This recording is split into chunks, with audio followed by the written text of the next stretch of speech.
আপনারা সরাসরি দেখতে পাচ্ছেন সোশ্যাল বাংলার পর্দায়, আপনাদের দেখানোর চেষ্টা করছি।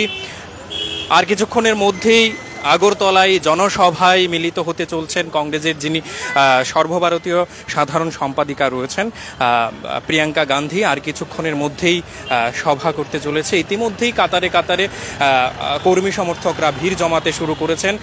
ইন্ডিয়া জোটের যারা ইন্ডিয়া জোটের সমর্থনে রয়েছে তারা কিন্তু প্রত্যেকেই নিজের মতো করে এই জায়গায় উপস্থিত হয়েছেন এবং মূলত বিজেপিকে পরাস্ত করতেই তারা ডাক দিতে শুরু করেছেন ইন্ডিয়া জোটের কর্মী সমর্থকরা।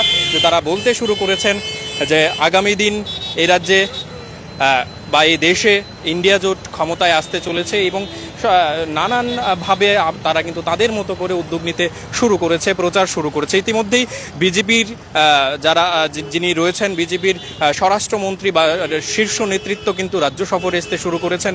আগামীকাল প্রধানমন্ত্রী আসবেন এবং এই তাবর তাবর নেতৃত্বকে এনেই কিন্তু বিজেপি জানান দিতে চাইছেন প্রধানমন্ত্রী তৃতীয়বারের মতো ক্ষমতা দখল করতে চলেছে। অন্যদিকে বসে নেই কংগ্রেস দলও, ইন্ডিয়া জোটের কর্মী সমর্থকরাও তারা কিন্তু তাদের মতো করে কিন্তু প্রচার শুরু করে দিয়েছেন। আমরা সকাল থেকে দেখানোর চেষ্টা করছি আপনাদের, আমার সহকর্মী সুজাতা আপনাদের দেখানোর চেষ্টা করেছে যে কিভাবে বিমানবন্দরে কংগ্রেসের প্রাক্তন মন্ত্রী থেকে শুরু করে বিজেপির যারা কংগ্রেসের নেতৃত্ব রয়েছে তারা কিন্তু সেখানে উপস্থিত হয়েছেন বা হয়ে কিন্তু তাদের যে কর্মী সমর্থকরা কিন্তু তাদের মতো করে প্রিয়াঙ্কা গান্ধীকে স্বাগত জানাতে কিন্তু উপস্থিত হয়েছেন। আপনারা সেই চিত্র এখন সার্কিট হাউস থেকে সরাসরি আপনারা দেখতে পাচ্ছেন সোশ্যাল বাংলার পর্দায়।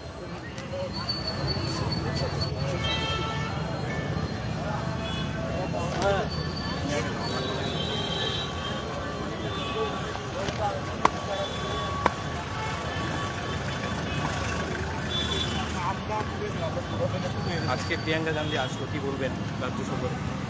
রাজ্যবাসীর কাছে শুভেচ্ছা জানাই যে প্রিয়াঙ্কা গান্ধী আসছে। আর দ্বিতীয়ত হচ্ছে আমরা সব কংগ্রেসি ভোটাররা বা কংগ্রেস বাড়ির সমর্থকরা সবাই আনন্দিত, অনেকদিন পরে প্রিয়াঙ্কা গান্ধী আসছে।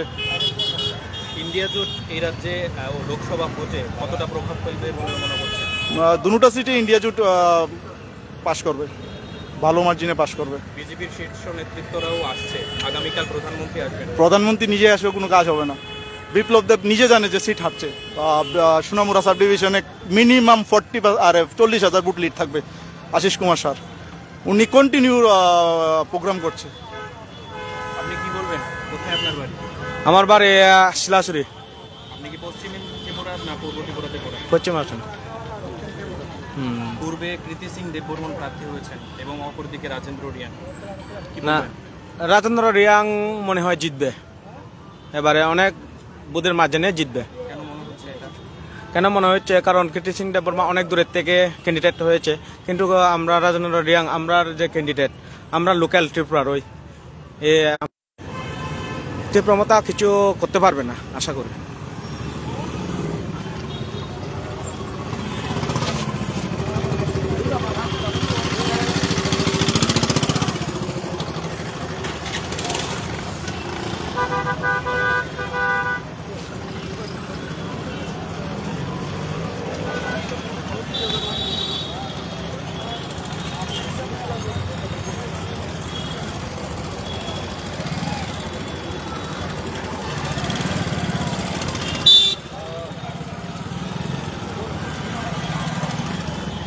ভারতের প্রধানমন্ত্রী নরেন্দ্র মোদী আগামীকাল রাজ্য সফরে আসছেন।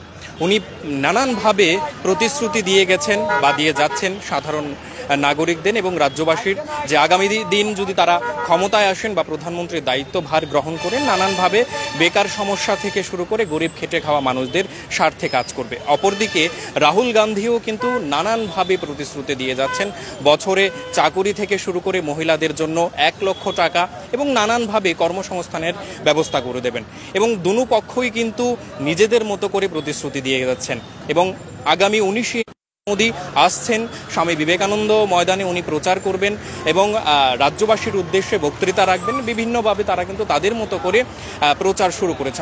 আপনাদের দেখানোর চেষ্টা করব একবার যে কংগ্রেসের কর্মী সমর্থকরা এবং ইন্ডিয়া জোটের কর্মী সমর্থকরা কিন্তু কাতারে কাতারে সার্কিট হাউস সংলগ্ন যে এলাকা রয়েছে সেখানে কিন্তু ভিড় জমাতে শুরু করেছেন এবং তাদের পছন্দের যিনি নেত্রী ওনাকে স্বাগত জানাতে কিন্তু বিভিন্ন প্রান্ত থেকে